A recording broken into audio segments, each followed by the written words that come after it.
Aktif okuma stratejileri, bir metni daha iyi anlamak, analiz etmek ve hatırlamak için kullanılan yöntemlerdir. Evet, sadece okumak yetmez. Nasıl okuduğumuz da çok önemli. Hadi, zaman kaybetmeden başlayalım. Okuduğumuz bir metni ne kadar anlıyoruz? Ya da okuduktan sonra ne kadarını hatırlıyoruz? Eğer bu sorular sizi düşündürüyorsa, aktif okuma stratejileri tam size göre. 1. Ön izleme. Bir metni okumaya başlamadan önce, kendinizi o metne hazırlamak için birkaç dakika ayırmanız önemlidir. Ön izleme dediğimiz bu adım, metne yüzeysel bir göz atarak genel bir fikir edinmeyi içerir. Bu, özellikle uzun, karmaşık veya teknik metinlerde oldukça faydalıdır. Ön izleme, okuma sürecine daha bilinçli bir başlangıç yapmanızı sağlar ve odaklanmanızı artırır. Peki, ön izleme nasıl yapılır? İlk olarak, metnin başlığını dikkatlice inceleyin. Başlık, metnin ana konusunu veya odaklandığı temel noktayı genellikle açıkça ifade eder. Başlık üzerinden, metnin ne hakkında olduğunu tahmin etmeye çalışabilirsiniz. Bu tahminler, okuma sırasında metni anlamlandırmanızı kolaylaştırır. Ardından, alt başlıklara göz atmak önemlidir. Alt başlıklar, metnin nasıl yapılandırıldığını ve hangi konuların ele alındığını anlamanızı sağlar. Eğer bir akademik makale veya bilimsel bir rapor okuyorsanız, genellikle giriş, yöntem, bulgular ve sonuç gibi bölümler bulunur. Bu bölümlerin sıralamasını ve genel içeriğini gözden geçirmek, metni daha etkili bir şekilde anlamanıza yardımcı olur. Görseller, grafikler, tablolar ve öne çıkan kutucuklar da ön izleme sürecinde gözden kaçırılmaması gereken unsurlardır. Bu unsurlar genellikle metindeki kilit bilgileri özetler veya vurgular. Örneğin, bir ders kitabında, grafikler bir konunun en önemli verilerini sunabilir. Bu yüzden, bu görsel materyalleri inceleyerek metnin neyi açıklamaya çalıştığını önceden kavrayabilirsiniz. Son olarak, metnin ilk birkaç cümlesini veya giriş paragrafını okuyabilirsiniz. Çoğu yazar, metnin ana fikrini ya da amacını giriş bölümünde açıklar. Hatta akademik metinlerde özet kısmı, metnin tümüne dair kısa bir fikir edinmek için oldukça etkilidir. Aynı şekilde, son paragrafa veya sonuç kısmına göz atmak da metnin genel çerçevesini anlamanıza yardımcı olur. Ön izleme, zaman kaybı gibi görünebilir. Ancak bu süreç, okuma sırasında dikkatinizin dağılmasını engeller ve önemli bilgilere odaklanmanızı sağlar. Kendinizi metnin genel akışına hazırladığınızda, metni okuma ve anlama süreci çok daha kolay hale gelir. Özellikle yoğun bilgi içeren metinlerde, bu yöntem odaklanmayı artırır ve daha verimli bir okuma deneyimi sunar. 2. Soru sorma.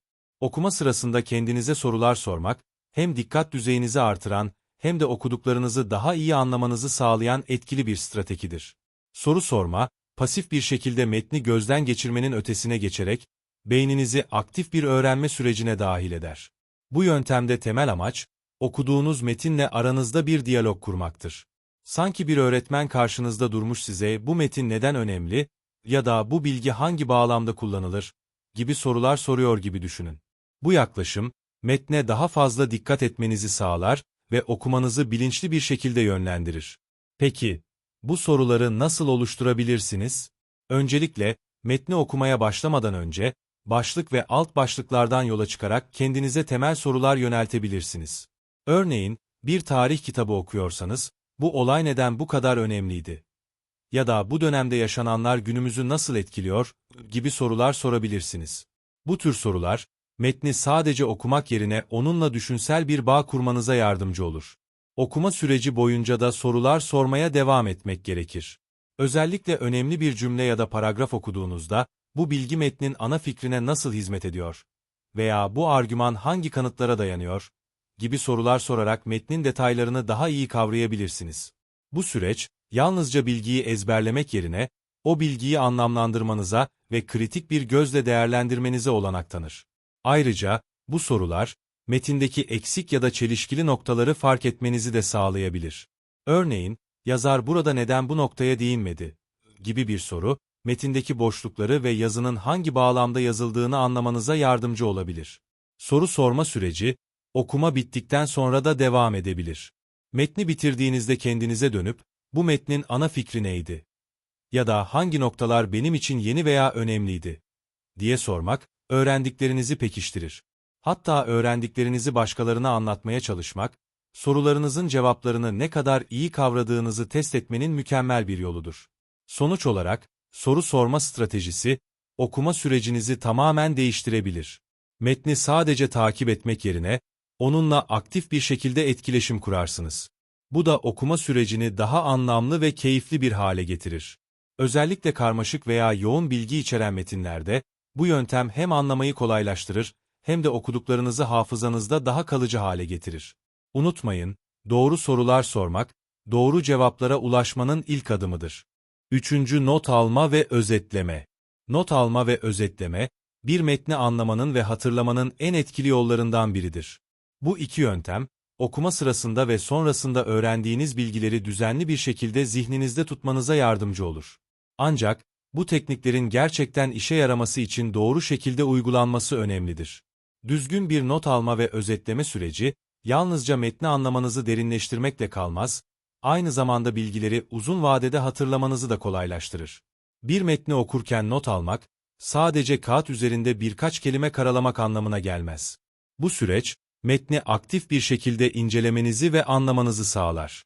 Okuma sırasında önemli noktaları seçerek kısa ve öz notlar almanız gerekir. Özellikle ana fikirler, destekleyici bilgiler ve önemli detaylar bu notların temelini oluşturur. Örneğin, bir tarih kitabı okuyorsanız, bir olayın nedenleri, sonuçları ve dönemin genel atmosferi gibi kilit noktaları not almak çok faydalı olacaktır. Ancak burada dikkat etmeniz gereken en önemli şey, her detayı yazmaya çalışmamaktır. Sadece anlamanızı güçlendirecek ve ileride hatırlamanıza yardımcı olacak bilgileri seçmelisiniz. Not alırken kullandığınız yöntemin de büyük bir önemi vardır.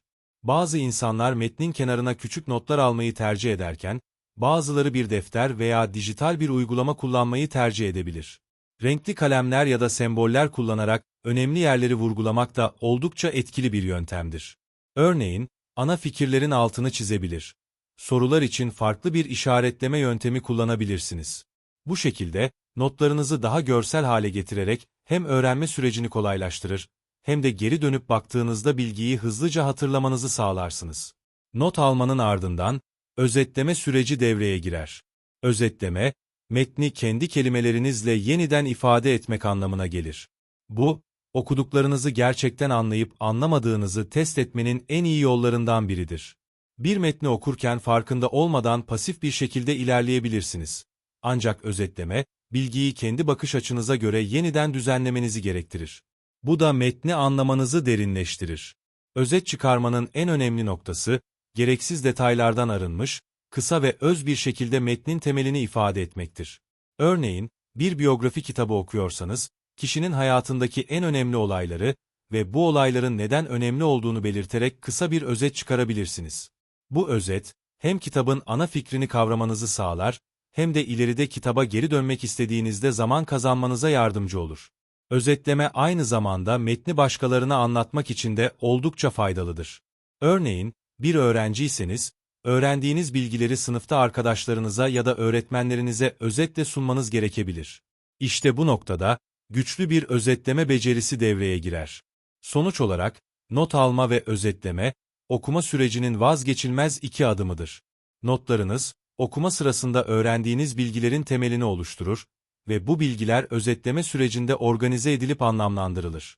Bu iki yöntem, yalnızca bilgiyi saklamanızı değil, aynı zamanda bilgiyi daha derinlemesine kavramanızı ve gerektiğinde etkili bir şekilde aktarmanızı sağlar. İster akademik bir makale okuyun ister keyif aldığınız bir roman, not alma ve özetleme alışkanlığı geliştirmek, okuma deneyiminizi çok daha anlamlı hale getirecektir. 4. Altını çizme ve işaretleme. Metindeki önemli yerlerin altını çizmek veya işaretlemek, odaklanmayı artırır. Altını çizerken ölçülü olun. Çok fazla yer işaretlemek, metni karışık hale getirebilir. Sadece en önemli bilgileri vurgulayın. Örnek olarak, bir bilimsel makale okuyorsanız, hipotez, yöntem ve sonuç gibi kısımların altını çizebilirsiniz. 5. Bağlantılar kurma. Bağlantılar kurma, okuduğunuz bir metni yalnızca anlamakla kalmayıp, o metni kişisel bilgi ve deneyim dünyanıza entegre etmenin en güçlü yollarından biridir. Bu strateji, yeni öğrenilen bilgileri daha önce bildiklerinizle, kendi yaşamınızla veya başka kaynaklarla ilişkilendirerek anlamı derinleştirir. Bu şekilde, Okuma pasif bir süreç olmaktan çıkar ve daha aktif, katılımcı bir deneyime dönüşür. Bir metni okurken bağlantılar kurmanın birkaç farklı boyutu vardır. İlki, kendi bilgi birikiminizle ilişkilendirme yapmaktır. Örneğin, eğer bir tarih kitabında 18. yüzyıldaki sanayi devrimiyle ilgili bir bölüm okuyorsanız, bu bilgiyi okulda öğrendiğiniz bir dersle veya daha önce izlediğiniz bir belgeselle ilişkilendirebilirsiniz. Sanayi devriminin toplumsal etkilerini ele alan bir roman okuduğunuzda, aynı dönemdeki ekonomik değişimlerle bağlantı kurarak, tarihi bir olayın bireylerin hayatlarını nasıl şekillendirdiğini daha iyi anlayabilirsiniz. Bu tür bir ilişkilendirme, bilgilerin zihninizde daha sağlam bir şekilde yer etmesini sağlar. Bağlantı kurmanın bir diğer boyutu ise, kişisel deneyimlerle ilişkilendirmedir. Okuduğunuz bir metni kendi hayatınıza yansıtarak anlamlandırmak, hem metnin daha anlamlı hale gelmesine, hem de sizi duygusal olarak bağlamasına yardımcı olur. Diyelim ki, bir roman okuyorsunuz ve karakterin yaşadığı zorluklar sizin geçmişte yaşadığınız bir durumu hatırlatıyor. Bu bağlantı, hikayeye olan ilginizi artırır ve karakterin duygusal yolculuğunu daha derinden kavramanızı sağlar. Bir diğer örnek ise, bir psikoloji kitabı okurken, anlatılan teorilerin kendi davranışlarınızla veya çevrenizdeki insanların davranışlarıyla nasıl örtüştüğünü düşünmektir. Bu tür kişisel bağlantılar, metnin sizin için daha etkileyici ve akılda kalıcı olmasını sağlar. Metinler arası bağlantılar kurmak da çok önemlidir. Bu, okuduğunuz bir metindeki bilgileri, daha önce okuduğunuz başka bir metinle ilişkilendirmeyi içerir. Örneğin, bir yazarın bir konuyu nasıl ele aldığını okurken, aynı konunun başka bir yazarda nasıl işlendiğini düşünebilirsiniz. Bu tür karşılaştırmalar, yalnızca yeni bilgiyi anlamakla kalmaz, aynı zamanda farklı bakış açılarını değerlendirerek daha eleştirel bir düşünme sürecine girmenizi sağlar. Bir edebi eseri okurken, o eserin tarihsel bağlamını veya yazarın yaşadığı dönemdeki sosyal ve politik olaylarla bağlantılarını düşünmek de bu stratejinin bir parçasıdır. Bu bağlantılar, metni daha geniş bir çerçevede görmenizi sağlar ve okumanın anlamını zenginleştirir. Bağlantı kurmanın bir diğer faydası da, yeni bilgileri uzun vadeli bellekte saklama yeteneğinizi artırmasıdır. Beynimiz, bilgileri izole halde tutmak yerine birbiriyle bağlantılı bir ağ olarak organize eder. Bu yüzden, okuduğunuz bir metindeki bilgiyi kendi bilgi ağınıza dahil ettiğinizde, o bilgi daha kalıcı hale gelir. Örneğin, bir biyoloji kitabında öğrendiğiniz bir bilgi, doğada gözlemlediğiniz bir durumla eşleştiğinde, bu bilgi zihninizde daha net bir şekilde yerleşir. Bu, öğrenmenin sadece bir süreç değil, aynı zamanda bir yapı inşa etme eylemi olduğunu gösterir. Sonuç olarak, bağlantılar kurmak, öğrenmeyi derinleştirmenin ve anlamı zenginleştirmenin güçlü bir yoludur. Bir metni sadece yüzeysel olarak okumak yerine, onu kendi bilgi ve deneyim dünyanıza dahil etmek, okuma sürecini çok daha tatmin edici ve unutulmaz hale getirir. Bu yöntemi kullanarak, öğrendiklerinizin yalnızca daha iyi anlaşılmasını değil, aynı zamanda günlük hayatınıza nasıl uygulanabileceğini de keşfedebilirsiniz. Okuma, bu sayede bir alışkanlıktan çok bir yaşam biçimine dönüşebilir. 6. Zihin haritaları ve grafikler kullanma. Zihin haritaları ve grafikler, karmaşık bilgileri düzenlemek ve anlamayı kolaylaştırmak için kullanılan güçlü görselleştirme araçlarıdır. Bu yöntemler, özellikle yoğun bilgi içeren metinlerde, bilgiyi daha açık, net ve düzenli bir şekilde sunarak öğrenmeyi kolaylaştırır. Bir metni okurken ya da bir konuyu anlamaya çalışırken, bilgiyi görselleştirerek zihninizde daha kalıcı hale getirebilirsiniz. Çünkü görselleştirme, beynimizin doğal düşünme ve hatırlama biçimine daha uygundur. Zihin haritası, bir ana fikri merkeze alarak buradan dallar halinde diğer bilgileri eklediğiniz bir görselleştirme tekniğidir. Bu yöntemde, metnin temel konusu merkeze yerleştirilir ve buradan alt başlıklar, önemli detaylar ve yan fikirler farklı dallar şeklinde çizilir. Bu yapının temel amacı, bilgiyi bir bütün olarak görmektir. Örneğin, bir kitap okuyorsanız, kitabın ana temasını merkeze koyup, karakterler, olaylar, mekanlar ve ana fikirler gibi unsurları dallar şeklinde ekleyebilirsiniz. Bu yöntem, özellikle konular arasında ilişki kurmayı kolaylaştırır ve bilgiyi düzenli bir şekilde hatırlamanıza yardımcı olur. Grafikler de bir metni daha anlaşılır hale getirmenin etkili yollarından biridir. Özellikle sayısal veriler, istatistikler veya süreçler söz konusu olduğunda grafikler, karmaşık bilgileri basitleştirerek anlamayı kolaylaştırır. Örneğin, bir makale okurken olayların zaman içindeki gelişimini anlamak istiyorsanız, bir zaman çizelgesi oluşturabilirsiniz. Bir bilimsel metinde ise, deney sonuçlarını görselleştirmek için çubuk grafikler, pasta grafikler ya da çizgi grafikler kullanabilirsiniz. Bu tür grafikler, soyut bilgileri somut bir forma dönüştürerek kavramayı hızlandırır.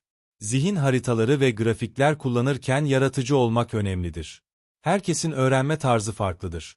Bu yüzden görselleştirmeyi kendi ihtiyaçlarınıza göre özelleştirebilirsiniz. Renkler, semboller ve çizimler eklemek bu yöntemleri daha etkili hale getirebilir. Örneğin, bir zihin haritası üzerinde farklı dallar için farklı renkler kullanmak, bilgiyi kategorilere ayırarak daha kolay hatırlamanızı sağlar. Anahtar kelimeleri vurgulamak ya da belirli bir fikri temsil etmek için semboller ve ikonlar eklemek de bilgiyi zihninizde daha güçlü bir şekilde kodlamanıza yardımcı olur. Bir diğer avantaj, zihin haritalarının ve grafiklerin metinle aranızda bir bağ kurmasıdır. Bu görselleri oluştururken, metni analiz eder ve yeniden düzenlersiniz. Bu da pasif bir şekilde metni okumaktan ziyade, bilgiyi aktif bir şekilde işlediğiniz anlamına gelir. Örneğin, bir romanın olay örgüsünü görselleştirdiğinizde, olayların sırasını, ilişkilerini ve neden-sonuç bağlarını daha iyi kavrayabilirsiniz. Aynı şekilde, bir ders kitabındaki bilgileri bir diyagramda düzenlediğinizde, bu bilgiler arasındaki bağlantıları daha net görebilirsiniz. Zihin haritaları ve grafiklerin uzun vadeli faydaları da büyüktür. Özellikle öğrendiğiniz bilgileri daha sonra hatırlamak istediğinizde, bu görseller size hızlı bir özet sunar. Notlar arasında kaybolmak yerine, tek bir harita veya grafikle tüm bir konuyu hızlıca gözden geçirebilirsiniz. Ayrıca, bu yöntemler, bilgiyi başkalarına açıklarken de büyük kolaylık sağlar. Karmaşık bir fikri bir zihin haritası ya da grafik aracılığıyla anlattığınızda, karşınızdakilerin de anlamasını kolaylaştırmış olursunuz. Sonuç olarak, zihin haritaları ve grafikler, bilgiyi anlamak, düzenlemek ve hatırlamak için etkili araçlardır. Bu yöntemleri kullanarak, okuma sürecinizi hem daha verimli hem de daha keyifli hale getirebilirsiniz. Görselleştirmenin gücünü keşfettiğinizde, okuduğunuz her metni daha kolay sindirip daha uzun süre hatırladığınızı fark edeceksiniz. Özellikle bilgi yoğunluğu yüksek metinlerde, bu yöntemlerin sağladığı düzen ve netlik, okuma deneyiminizi tamamen değiştirebilir. 7. Metni yüksek sesle okuma. Metni yüksek sesle okumak, hem odaklanmanızı artırır, hem de metni daha iyi anlamanızı sağlar. Karmaşık veya teknik metinlerde bu yöntemi deneyebilirsiniz. Ayrıca, kendi sesinizi duyduğunuzda metnin anlamını daha iyi kavrayabilirsiniz. 8. Yavaşlamak ve tekrar okuma. Hızlıca okuyup geçmek yerine, anlamadığınız yerlerde yavaşlamak ve gerekirse tekrar okumak daha verimli olur. Özellikle karmaşık cümle yapıları veya teknik ifadeler içeren metinlerde bu yöntemi kullanabilirsiniz. 9. Tahmin yürütme, predicting. Metni okurken, yazarın bir sonraki adımda ne söyleyeceğini tahmin etmeye çalışmak, metne olan dikkatinizi artırır. Örnek olarak, bir hikaye okuyorsanız, olayların nasıl gelişeceğini tahmin etmeye çalışın. Bu, sizi metne daha fazla bağlar. 10. Kendi kendini sorgulama, self-assessment. Okumayı bitirdikten sonra, metinden öğrendiklerinizi sorgulayarak hafızanızı güçlendirebilirsiniz. Örnek sorular şöyle olabilir. Bu metnin ana fikri neydi? Hangi yeni bilgiler öğrendim? Bu bilgi benim için neden önemli? Evet arkadaşlar, bugün aktif okuma stratejilerini ele aldık. Ön izleme, soru sorma, not alma, bağlantı kurma gibi yöntemlerin okuma sürecimizi nasıl daha verimli hale getirdiğini öğrendik, şimdi sıra sizde. Bu yöntemleri hemen uygulamaya başlayın ve deneyimlerinizi yorumlarda bizimle paylaşın. Bu tür içeriklerin devamı için kanalıma abone olmayı ve videoyu beğenmeyi unutmayın. Bir sonraki videoda görüşmek üzere, hoşça kalın.